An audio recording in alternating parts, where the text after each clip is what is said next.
자, 오늘은 한국 경제에 숨겨진 아주 독특하고 또 굉장히 매력적인 비밀 하나를 파헤쳐 볼까 하는데요. 이게 뭐냐면요. 은행 없이도 경제 성장의 동력을 만들어낸 정말 기발한 방법에 대한 이야기입니다. 자, 여러분, 한번 상상해 보세요.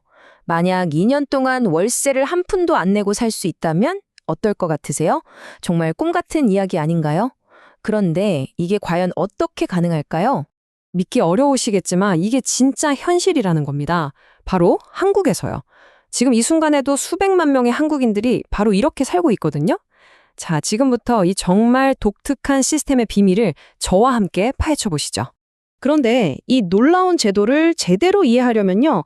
먼저 이 제도가 해결하려고 했던 그 근본적인 경제 문제가 뭔지부터 살펴봐야 해요. 그게 바로 금융 병목 현상이라는 겁니다. 이게 무슨 말이냐면요. 원래는 경제 성장을 도와줘야 하잖아요. 은행 같은 금융기관들이. 그런데 오히려 이런 기관들이 경제에 상당한 마찰을 만들고 성장의 걸림돌이 되는 경우가 많다는 거죠. 자, 여기 이 그래프를 보시면 문제의 핵심이 딱 보입니다. 은행이 예금자한테 주는 이자랑 또 대출해주는 사람한테 받는 이자. 그 사이에 엄청난 차이가 있잖아요. 바로 이게 은행이 중간에서 떼어가는 아주 비싼 금융중개 비용인 셈입니다. 아니, 이 평균 격차가 무려 9.3%에 달한대요. 와, 쉽게 말해서 은행이 중간에서 떼가는 수수료라고 생각하시면 돼요. 이러니까 당연히 많은 사람들에게 대출이라는 건 뭐 엄두도 못 낼 만큼 비싸지는 거죠. 그러니까 핵심은 바로 이거예요.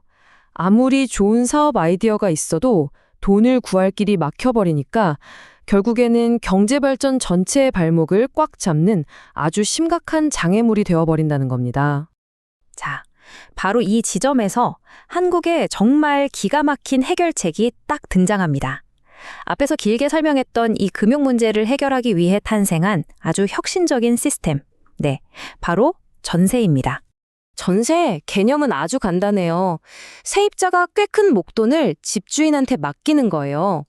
그리고 계약 기간 동안 월세는 한 푼도 안 내고 살다가 나중에 이사 나갈 때 처음에 맡겼던 그 목돈을 고스란히 돌려받는 방식이죠. 어때요? 정말 독특하죠? 우리가 흔히 아는 월세랑 비교해보면 그 차이가 정말 확 드러나요. 월세는 매달 꼬박꼬박 돈이 나가잖아요. 그런데 전세는 처음에 큰 돈을 한번 딱 맡겼다가 계약 끝나면 그대로 돌려받는 아예 구조 자체가 완전히 다른 겁니다. 근데 이 계약을요, 금융의 관점에서 다시 뜯어보면 이게 또 정말 흥미롭습니다. 가만 보면 이건 세입자가 집주인한테 이자 없이 큰 돈을 빌려주는 거나 마찬가지예요. 그쵸? 그리고 그 대출의 담보가 뭐냐? 바로 세입자가 지금 살고 있는 그 집 자체가 되는 거죠. 아니, 근데 이게 대체 어떻게 아무도 손해보는 사람 없이 작동이 되는 걸까요? 다들 그게 제일 궁금하시죠? 자, 지금부터 그 마법 같은 작동 원리를 한번 자세히 들여다보겠습니다. 자, 전세 계약이 어떻게 흘러가는지 한번 볼게요. 첫째, 세입자가 집주인한테 큰 보증금을 줍니다. 둘째, 보통 사업가인 경우가 많은 이 집주인이요. 이 돈을 받아서 자기 사업 자금으로 쓰는 거예요. 셋째, 그동안 세입자는 월세 한 푼 안 내고 편하게 사는 거죠. 그리고 마지막, 계약 기간이 끝나면 집주인은 받았던 보증금을 정확히 그대로 돌려줍니다. 와, 정말 깔끔하죠? 이 시스템의 진짜 천재성은요, 바로 상계처리라는 경제 원리에 숨어 있어요. 이게 뭐냐면 세입자가 그 큰 보증금을 은행에 넣었으면 받았을 이자 수익이 있겠죠? 그걸 포기하는 거고요. 집주인은 매달 받았어야 할 월세 수입을 포기하는 거예요. 이 두 개가 서로 정확히 퉁을 치는 겁니다. 바로 이 완벽한 균형 덕분에 이 시스템이 유지가 될 수 있었던 거죠. 바로 이 인용문이 이 제도가 얼마나 독창적인지를 기가 막히게 요약해 줍니다. 채권자가 담보물 위에 말 그대로 앉아있다. 무슨 뜻이냐면요. 돈을 빌려준 세입자가 담보물인 집에 아예 직접 살면서 자기가 알아서 관리를 하잖아요. 그러니까 은행처럼 뭐 담보를 관리하고 어쩌고 하는 복잡한 비용이 하나도 안 된다는 거예요. 이야, 진짜 기발한 발상 아닌가요? 자, 그럼 이 혁신적인 계약이 단순히 집주인, 세입자 둘만의 이야기가 아니라 한 나라의 경제 전체에 과연 어떤 어마어마한 영향을 미쳤을지 그 놀라운 결과에 대해서도 한번 알아보겠습니다. 보통 전통적인 은행 시스템에서는요, 돈의 흐름이 좀 비효율적으로 엉키는 경우가 많아요. 그런데 전세는 완전히 다릅니다. 저축을 하는 사람, 즉 세입자의 돈이 은행이라는 복잡한 교차로를 거치지 않고요. 가장 생산성이 높은 사업가, 즉 집주인에게로 바로 연결되는 거예요. 말 그대로 자본의 직통 고속도로를 뻥 뚫어준 셈이죠. 특히 사업가, 그러니까 집주인 입장에서 보면 그 효과는 훨씬 더 극적이죠.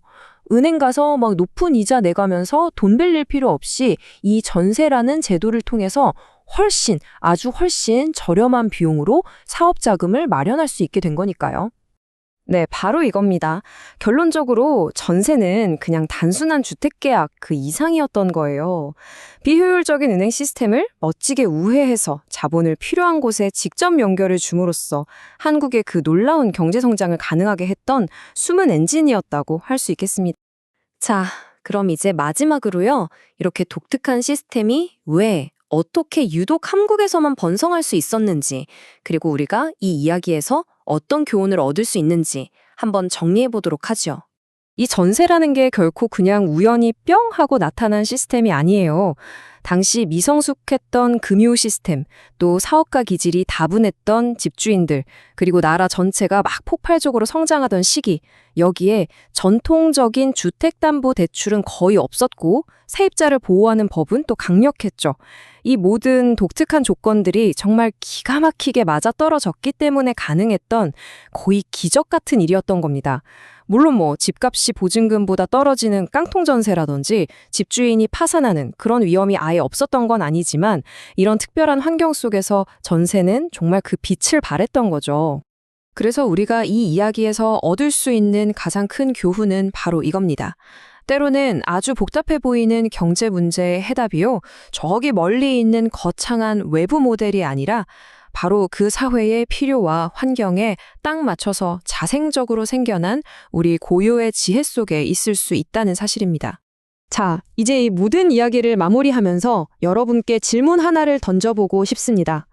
핀테크다, 블록체인이다 해서 온갖 최첨단 기술이 금융을 바꾸고 있는 바로 오늘날, 수십 년 전 한국 땅에서 탄생했던 이 단순하지만 정말 천재적이었던 아이디어가 지금의 우리에게 과연 어떤 영감을 줄 수 있을까요?